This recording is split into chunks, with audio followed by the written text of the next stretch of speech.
Sir Abu সিদ্দিকের আজকে date ছিল 22 তারিখ, তার ডেটটা কি হলো? কি কোর্টে কি আজকে তার কোনো পেশ হলো কিছু? না না, আপনারা জানেন যে আমাদের হাইকোর্টের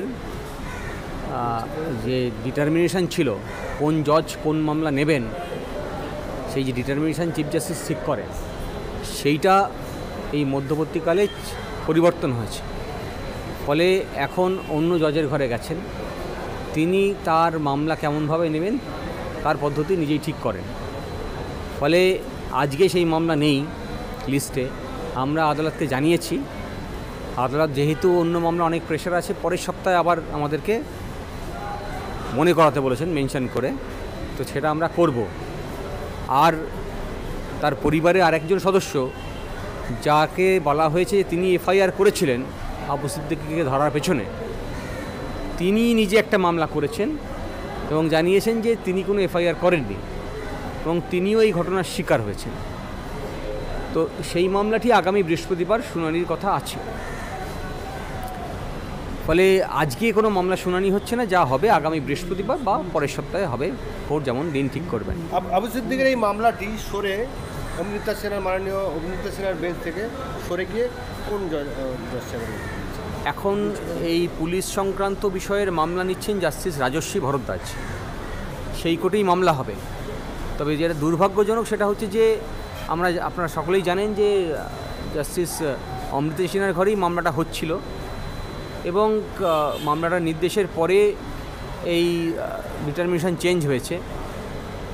যেটা আমরা আশা করিনি সেটা হচ্ছে যে জাস্টিস অমৃতা সিনহাকে নিয়ে যখন এই ডিটারমিনেশন পেলেন পুলিশের, তখন একটা মামলা হাইকোর্টে দায়ের করা হলো এবং যতদূর আমি জানতে পেরেছি শাসক দলের সমর্থনকারী কেউই এই ধরনের মামলা ফাইল করেছে। ফলে জজ সাহেব কোনো প্রোঅ্যাক্টিভভাবে যখন বিচার করেন এবং যদি তা রাষ্ট্রের বিরুদ্ধে যায়, তখন তাকে আটকানোর একটা প্রচেষ্টা। এমতো অবস্থায় আশা করেছিলাম যে এই ডিটারমিনেশনকে রাখা হবে, রাখলে মানুষের কাছে ভালো বার্তা যেত, মানুষের বিশ্বাস জুডিশিয়ারির উপরে আরও বাড়ত। কিন্তু যে কোনো কারণেই হোক ডিটারমিনেশন চেঞ্জ হয়েছে। অবশ্যই যে মামলাটি হয়েছে সেই মামলায় কোনো নির্দেশ রায় আমাদের হাইকোর্ট দেয়নি, পিআইএল বেঞ্চে মামলা ফাইল হয়েছে। সেই মামলাটাই যদি খারিজ করা যায় বা মানে আমি জানি না, মামলার বিচার করে যদি শেষ করা যায়, তাহলেও একটা ভালো বার্তা যায় মানুষের কাছে। যদিও প্রাথমিকভাবে আদালত জানিয়েছেন যে এটা এই ধরনের মামলা মেনটেনেবল না,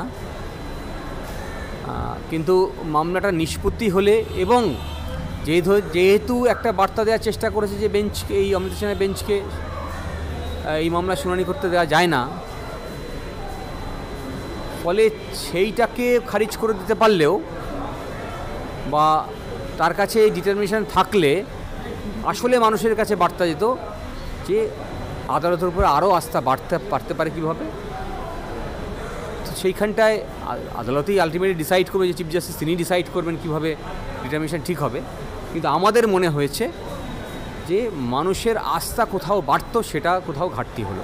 এই যে দ্বিতীয়বার যে আবু সিদ্দিকের ময়নাতদন্ত হলো, তার থেকে কিছু উঠে ময়নাতদন্ত হয়েছে, তার রিপোর্টটা পরের দিন আদালতে মামলা হলেই আমরা হাতে পাব।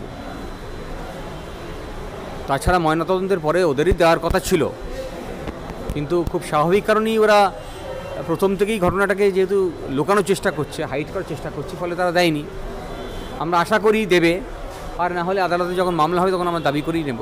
আনিস খানের মামলার কোনো কিনারা এখনও পর্যন্ত হয়নি, পুলিশের উপরেই অভিযোগ। ঠিক আবু সিদ্দিকের মামলাটা ঠিক ওরকম হলো। যদি পুলিশ প্রশাসনের উপরে যদি এরকম মানুষের অভিযোগ থাকে, তারপরে সেগুলো যদি সঠিক পদে তদন্ত না হয়, এই পুলিশ প্রশাসনের উপরে মানুষের আস্থা থাকবে? এটা পুলিশ প্রশাসনের প্রশ্ন নয়।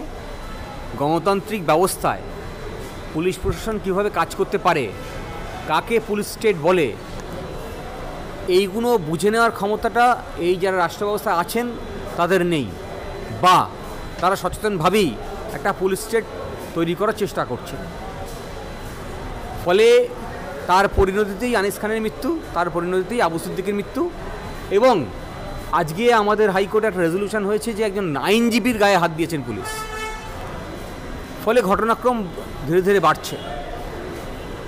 দুর্ভাগ্যজনক, পুলিশ কারো গায়ে হাত তুলতে পারে না, আপনি দেখবেন যে কোনো গণতান্ত্রিক প্রক্রিয়ায় কোনো মিটিং করতে গেলে পুলিশ তার পারমিশন দেয় না। এবং এই নিউ মার্কেট অঞ্চলেই 2 মাসের জন্য 144 জারি করেছিল। সেই 144 পিরিয়ড তারা পরিবর্তন করেছে কি করেনি আমরা জানি না, পাবলিক ডোমেনে আসেনি। 21শে জুলাইয়ের মঞ্চে ভিড় হয়েছে, করতেই পারে, কোনো রাজনৈতিক কর্মসূচি কেউ নিতে পারে। কিন্তু আমি বলছি যে যখন প্রশাসন রাজনৈতিক দলের সঙ্গে ডিসক্রিমিনেশন করে, ডিফারেন্টলি ট্রিট করে, ভিন্ন ব্যবহার করে, তখন সেই প্রশাসন নিরপেক্ষ নয়। আর রাজনৈতিক ক্ষমতায় আসার পরে যে রাষ্ট্রব্যবস্থা পরিচালনা করে তাকে সংবিধান মেনেই কাজ করতে হবে, সকলকে আইনের চোখে ইকুয়ালি ট্রিট করতে হবে, সেটাই আমাদের সংবিধানের আর্টিকেল 14। ফলে এই যারা মারা যাচ্ছে পুলিশে সন্ত্রাসের কারণে, তা বন্ধ করতে গেলে মানুষকেই সজাগ হতে হবে। আপনাদের মতো ইউটিউব চ্যানেল তারা মানুষের কাছে বার্তা পৌঁছাতে হবে যে আপনাদের দায় বুঝিয়ে দেওয়া যে আপনি ক্ষমতায় আছেন আমাদের ভোটে, ফলে আপনাকে ক্ষমতায় পাঠিয়েছি আমরা আইনের শাসন প্রতিষ্ঠা করার জন্যে, আপনার রাজতন্ত্র প্রতিষ্ঠা করার জন্য নয়, আপনার পুলিশ স্টেট প্রতিষ্ঠা করার জন্য নয়। আর সেই অধিকার মানুষের কাছে আসে প্রত্যেক 5 বছরে, তা পালন করতে হবে। আর প্রতিটি 5 বছরের মধ্যে মানুষের কাছে আর্টিকেল 19-এর অধিকার থাকে, বা তার বাক স্বাধীনতা থাকে। ফলে তাকে সমস্যারে চিৎকার করে বলতে হবে এটা অন্যায়। সেই জন্যে আপনাদের এই মিডিয়ার মাধ্যমে মানুষের কাছে আমার বার্তা যে যে ধরনের পুলিশি সন্ত্রাস তৈরি হচ্ছে, দিন দিন বাড়ছে, আপনাদেরকে সজাগ হতে হবে, আপনাদেরকে সর্বদা সজাগ থাকতে হবে, আর গলা উঁচিয়ে থাকতে হবে। যেখানে প্রতিবাদ অন্যায় হবে তার বিরুদ্ধে প্রতিবাদ করতে হবে, গর্জে উঠতে হবে।